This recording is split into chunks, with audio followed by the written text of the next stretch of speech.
Sikhuliswe ngenhlonipho nangothando.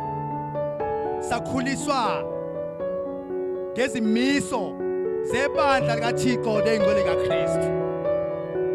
Sikhule sazi ukuthi isabatha lunggogodla ukuphila kwethu. Lapho esihamba khona kubhaliwe kuthina ukuthula noxolo okubekiwe emabuzini ethu.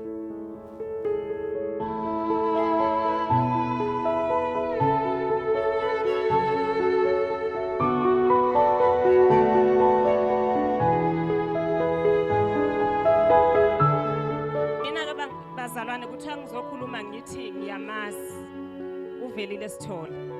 Ngimazile, ngiqale nje ukwazana naye ngo-2014 ngoMay ngiqala ukusebenza ekhampanini okuthiwa u-Old Mutual. Uma ngimazi ngaleso sikhathi ngosuku lokuqala engambona ngalo ngangiyithithizela nje abazalwane. Ngiyethukile kade ngenza i-interview. Uma ngimbuka lo sisi emncane ngoba mncane namanje.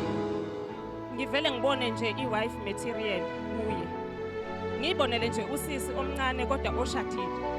Ngiyakhumbula ukuthi by that day wayegqoke isiketi esiblack egqoke necoat yakhe eyellow egqoke necathulo ephakeme ezimnyama. Uyayithanda ke bazalwane.